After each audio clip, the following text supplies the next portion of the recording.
On today's show, Sunday saw the return of Kawhi Leonard, but we still couldn't get it done against the Cleveland Cavaliers.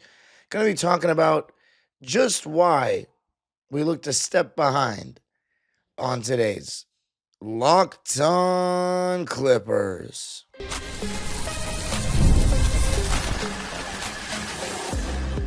You are Locked On Clippers, your daily Los Angeles Clippers podcast. Part of the Locked On Podcast Network, your team every day. Yes, sir. You are locking in with the Clips. Thank you for making Locked On Clippers the first listen of your day, your team every day. I'm your host, Darian Vaziri, born and raised in LA, been a Clipper fan for 21 years, been covering the team on my own YouTube channel, Dime Dropper, for 6, and 4 right here on the Locked On Podcast Network. The number one sports podcast network, your team every day. Make sure you subscribe and hit the notification bell on YouTube to get us to 8,000 subscribers before the end of the month. And of course, you can listen wherever you get your podcasts. This episode is brought to you by FanDuel, America's number one sportsbook. So head to FanDuel.com to sign up and play your game with FanDuel, the official sports betting partner of the NBA. All right, Clipper Nation, in this episode, we got something special to talk about, although we did have a loss to the Cleveland Cavaliers on Sunday in the second half of a back-to-back, 120-105, but we did see the return of Kawhi Leonard after a 10-game absence, in which we went 2-8 in those 10 games. So it was really nice to get him back. We're going to be talking about how he looked, how the team looked, and how poor a lot of the role players looked. And then, did we get Ivica Zubac back? We'll talk about all that. So let's start with just the most obvious factor. We're not as good as the Cavs. I mean, even if Kawhi Leonard's healthy, I still don't think we're as good as the Cavs, but especially getting him back just like first game back in Cleveland, that's not a win I expect us to get. Even fully healthy before the season, you look at the calendar, you look at the schedule, I don't pencil in at Cleveland as a win. We're talking about a team that was first in the Eastern Conference last year and is still doing well this year, even though they've had their fair share of injuries to certain key players like the likes of Jarrett Allen, who's missed the last couple of games, and of course, what's his name? Darius Garland, who's only played 5 games. So, and given all that, they're still 12-6. And I mean, for the most part, I thought in the first half we hung in there. You know, we were only down by 3 after the first quarter, down by 7 at half. But they just kind of slowly pulled away. And in my opinion, it was not necessarily a third quarter barrage, but the third quarter is where they kind of created separation. And we've seen some games this season where the third quarter has been the one that we've kind of fallen apart. Look no further than the Golden State game in Golden State, the OKC game in LA, the Miami Heat game in LA. You know, I could name even more examples at Phoenix. And this game, it wasn't necessarily as bad, but they threw the first punch, and a lot of it was make or miss kind of stuff. Our role players were not able to hit. DeAndre Hunter hit 2 open threes early in that third quarter, made it 71-58. And then Zubac actually got with a couple of tip-ins and being aggressive, got us back within striking distance, but Donovan Mitchell was just cooking us. He was bringing out the full repertoire, the high pickup, just driving by guys, hitting fallaways with a hand in his face, and every single time we started inching closer, they would just make threes. So when we look at the shooting splits for the game, we shot 46% from the field, they shot 52. We shot 31% from 3, they shot 38. The only category, and it seems like consistently we're shooting better than a lot of teams in this category, is free throw shooting. We shot 88%, and they shot just 65, but the final score is 120-105 in favor of the Cavs. All I'll say is this: they're just a better team. In my opinion, even with Kawhi healthy, they're just a better team. Donovan Mitchell gets 2 feet in the paint at will. They are literally coming off a 64-win season. And even though they didn't have Jarrett Allen, I mean, we didn't have Derrick Jones Jr., obviously you would think that, Jarrett Allen probably makes a little bit more of an impact.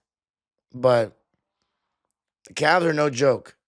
That's all I'll say. We're a good team, but I don't think anybody in their right mind would have had us over the Cleveland Cavaliers before the season or better than them unless you were a Clipper fan. The we're not as good as them on the defensive side. We're not as good at them as them on the offensive side, and we're also not as good as them shooting the basketball.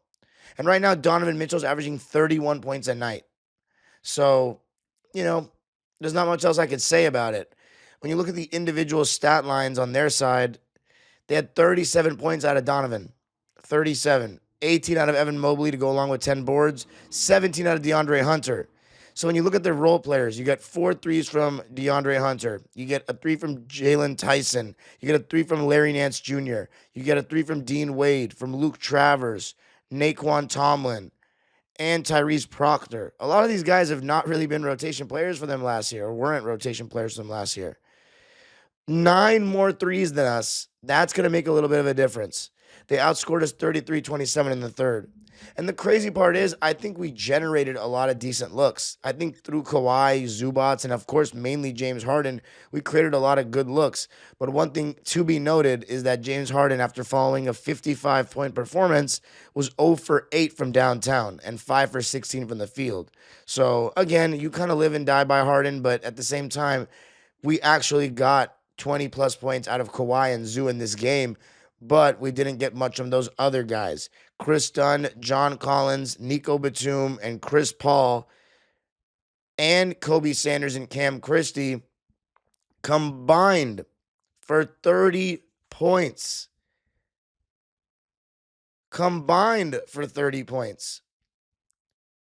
That's, actually, I think maybe 33 points.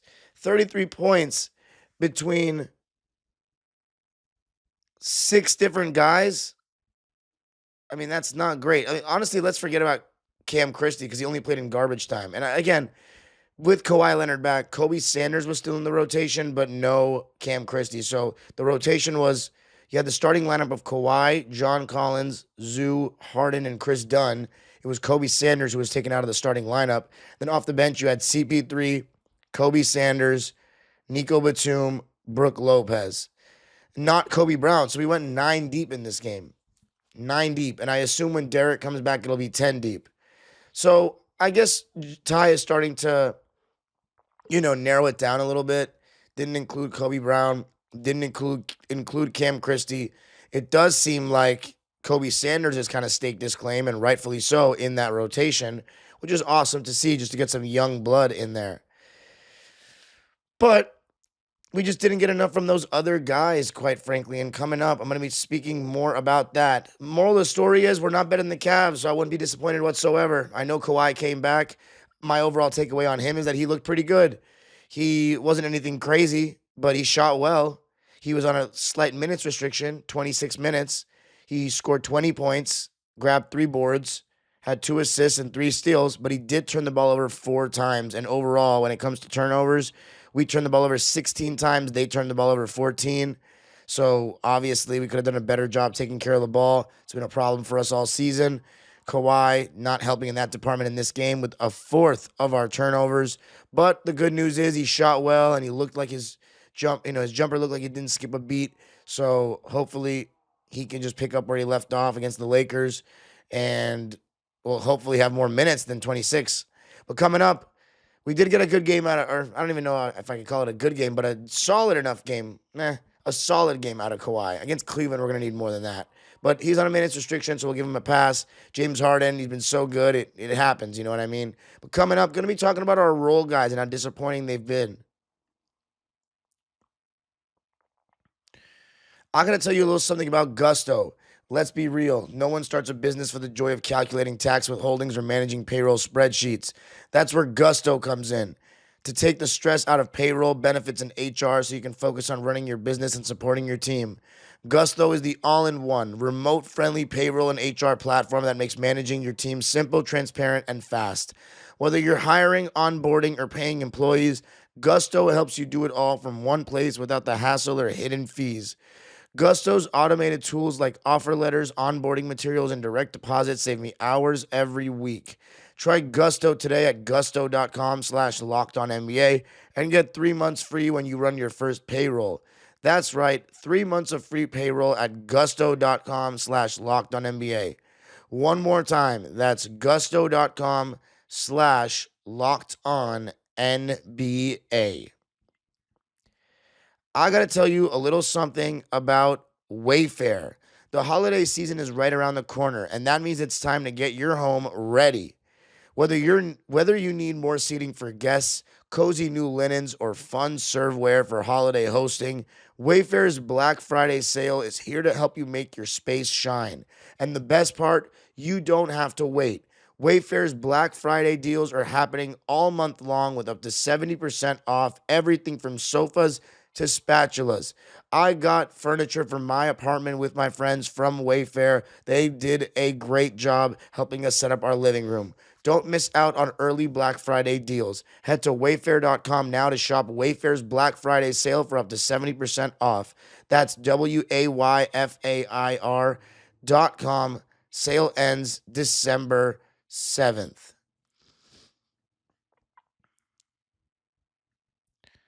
All right, Clipper Nation. We lose this game 120 to 105 to the Cleveland Cavaliers. We now drop to 2-4 on the road trip with one game left, and that'll be right back here in Los Angeles against the Lakers on their floor, and they're playing some good basketball right now, unfortunately. Cavs go to 12-6 with this win. We drop to 5-12. But that is one of the tougher games on the season schedule for us at Cleveland, so I'm not disappointed about it at all. I know Jared Allen didn't play, but just let's be real about it. We're not better than them. Now, we just got to work on being the best version of ourselves right now and getting back into the mix when it comes to play-in conversations. In terms of our role players, we could definitely get more. As I mentioned, 22 points. Actually, 27 points between 5 guys. 27 points between 5 guys. Actually, no, 6 guys because Brook Lopez. 14 out of Collins and Dunn. 20 if you add Nico Batum. 20 if you had Brook Lopez. 22 if you had Chris Paul. And 27 if you had Sanders. So 27 points out of 6 guys. That's not going to be enough. That's not going to be enough. And then you get 62 out of 3 guys in Kawhi, James Harden. 72. 72 points out of 3 guys. I mean, you're going to need a lot more. Chris Dunn, 9 points, 4 rebounds, 2 dimes. 1 steal, 1 turnover on 3 for 5 shooting, 1 for 1 from 3, and 2 for 2 from the free throw line. I can't lie. If we're talking Chris Dunn, that's decent production for him. You don't expect him to score double figures every single night, and that's just right around what he can do. 9 points. He shot efficiently. You can't really hate on that. He averages 7. Last season, he averaged 6. So if he scores 9 points, that's fine. John Collins, though. We definitely need more. Now, in this game, Ty Lue played him 30 minutes. I've been kind of requesting him to play 30-plus minutes and living or dying by him. And in this game, he didn't do anything. He really didn't do much. He gave us some energy. He scored only 5 points, grabbed 3 boards, 2 blocks. My good positive thing with John Collins is that there's 2 games in a row now that he hasn't turned the ball over, which is huge because he's been turning the ball over too much. But 1 for 6 on the field and missed his only 3 and was 3 for 4 from the foul line. We needed more. We just needed more. We're going to need more from John Collins. He's quite frankly, I know a lot of it's been, lack of usage and stuff like that, barely playing over 30 minutes. I think this was only his 3rd game that he's played 30 or more minutes. He needs to be better. He needs to be better. He needs to be more impactful. We're going to need that from him. Nico played 25 minutes. Scored 6 points on 2 for 5 shooting, and all those shots were 3s. 3 boards, 1 assist, 1 turnover. 6 points for Nico. I mean, that's kind of what you would expect. You just never know with Nico. Sometimes he can have a really good shooting game. Sometimes he can only get a couple shots off. He's averaging 4.5 points per game. Last season, he averaged 4 points per game. So he's technically averaging more points now. And he had 6 points, which is above his average. So in terms of Chris Dunn or Nico, you got what you needed in terms of scoring from them and what you would expect. But or I don't know if I would say what we needed, because maybe we needed more against Cleveland on the road to win. But John Collins didn't give us enough. Brook Lopez, I mean, I've been saying, hey, last couple of games, he was a positive in the plus minus. And everybody's been talking about his net rating. But when Zoo came out of this game, we did not look good. 11 minutes of Brook Lopez, and we were minus 24. 0 points, 1 rebound, and no other statistical category registered. Just 1 rebound, no turnovers, thankfully, but he was 0 for 2 from the field and 0 for 1 from 3. Again, I'll say this about Brook Lopez. I think against bad teams, he'll be fine and he'll look pretty good. But against good teams, he does not look good. He looks old, he looks slow, and he looks like it's time to retire. And I love Brook Lopez. Been a fan of him for over a decade now. It's great to have him on the Clippers. But sure, he might be a little better than what Mo Bamba and Drew Eubanks were last year, but he is still not great. Replacing Ivica Zubac, and against good teams, he just looks like he's stuck in quicksand. Minus 24 in 11 minutes is crazy. I mean, I don't think he was particularly awful, but he just can't really move his feet. His rim protection is mediocre at best. And this is a guy who in 2023, just 3 seasons ago, was a Defensive Player of the Year candidate. I'm not giving up on Brook Lopez and saying that we need to play Yannick. Of course, I would like to play Yannick because I want to play young guys anyway. But I'm still not completely out on Brook Lopez. I just think we have to expect him to not play great against good teams, and that's a little bit problematic. But we had no backup center last year, so I still think it's an upgrade. But maybe you disagree with me. CP3, given that we didn't have Bogey in this game and we really needed him, we're still, with Kawhi Leonard on a minutes restriction, we're still at a shortage of shot creation. I think our defense was a bigger problem in this game. But what do you want me to say? We don't have Derrick Jones Jr., the Cavs are an electric offense. It's not like we necessarily would have held them under 120 points, even with Derrick Jones Jr. But CP3, his old ass just looked old. 2 points, 1 rebound, 5 assists, 2 turnovers in 17 minutes. I mean, look, he's starting to look a little bit more like himself is all I'll say. But he's okay. At best, he's okay. 2 points, he only got 1 shot off. He just struggles to get shots off now, unfortunately. And they did a good job of putting ball pressure on him because they've read the scouting report. Kobe Sanders, 5 points, 1 board, 1 assist, 1 steal, 1 turnover on 2 for 4 shooting, 1 for 2 from 3 in 28 minutes. So again, there's not much to report there either. We just are at a shortage of shot creation, especially without Bogey. We really only have 4 guys that can create shots, and we're being generous with Chris Paul. As far as Brook Lopez, when teams switch that 1-5 pick and roll or pick and pop with Chris Paul and Brook Lopez, it forces Brook Lopez to post up. And he doesn't want to get deep post position anymore. So it's a lot of contested jumpers. I mean, he's shooting over chairs a lot of times, but that one-legged fade from 12 feet is not an easy shot. He's not Dirk Nowitzki, He's Brook Lopez. He's very good, but he's old. It's not prime Dirk, who's just pulling over dudes like that, no problem. But yeah, 120 to 105 is the final. As far as some positives, I mean, the overall takeaways are role players need to be better. They need to make shots. I mean, when you look at the 3-point shooting, I mean, if you subtract Harden, we were 8 for 18 from 3. So we honestly weren't that bad shooting the ball from 3 besides Harden. But it is what it is. Harden's entitled to a bad game after the way he's been carrying us like this. So as far as some matchup stuff, Kawhi was guarding Garland to start the game. John Collins on Tyson. Zoo on Evan Mobley. Chris Dunn on Donovan Mitchell. James Harden on DeAndre Hunter. And then on the opposite side, they had Tyson on James Harden. He did a pretty good job. Hunter on Kawhi. Garland on Dunn. Mitchell on Collins. And Mobley on Zoo. We honestly should have looked to feed John Collins against Donovan Mitchell, especially that, given he's smaller and he's the number 1 offensive creator. Maybe have him try to play defense without fouling. Zubac was in drop coverage, and, I mean, Donovan Mitchell was making things happen against that. By the way, Kawhi Leonard had a little bit of a scare. 2 minutes into the game, he goes to the locker room, and I'm like, oh, my God, here we go again. But then he just came back, so he was fine. But the one thing that was interesting about this game is that we actually got off to a good start. We got some stops. We got on and got some easy points in transition, which is not really our MO. We were up 20 to 12 at one point, and I'm pretty sure that was the largest lead of the game. For us, it was. They led by as many as 20 at one point. And as I said, it was a slow progression.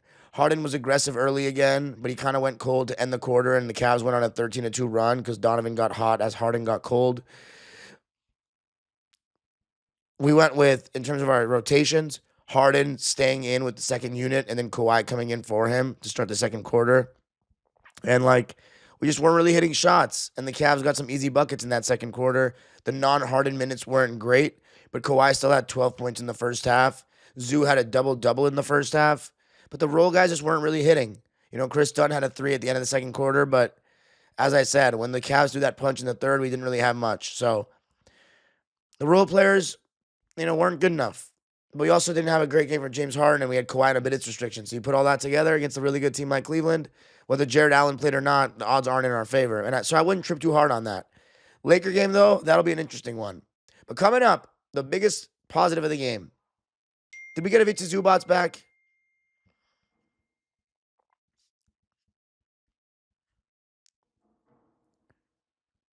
I got to tell you a little something about FanDuel. The NBA is back, and there's no better place to get in on the action than FanDuel, the official sports betting partner of the NBA. Even if you missed the start of the game or want to ride the hot hand, FanDuel has live bets on everything from who will score next to fourth quarter comebacks. Plus, you can even combine your live bets into a same-game parlay for a shot at a bigger payout. It keeps every game exciting, especially when your team is making that late push. And right now, we're talking FanDuel and looking at NBA odds.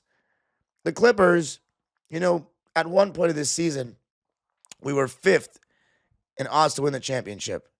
Right now, we have dropped to 11th at plus 3,500 with the Philadelphia 76ers. So we're still in the top half. If you want to go bet on the Clippers to win the title, now is the time. Right now, FanDuel is giving new customers $300 in bonus bets when your first $5 bet wins. So head to FanDuel.com to sign up and play your game with FanDuel, the official sports betting partner of the NBA. All right. The biggest positive of the game in the 120-105 loss to the Cavaliers, Ivica Zubac. He looked aggressive. He looked like Zubac. He was crashing the offensive glass with authority. I always say that I can tell what kind of mood Zoo is in with the way he's going up at the rim. Dunking. 2 hands. Why can this not be consistent? If you're doing it against Evan Mobley, you can do it against anyone. Evan Mobley, maybe he's not the best post defender. He's a little thinner. But he's the defensive player of the year from last year. It's all his mentality to me. He was going up strong. He wasn't keeping the ball down low as much. He was hitting the jump hook. I don't get it. He's got to be like this all the time, and maybe this is the beginning of him returning to his old self. I don't know.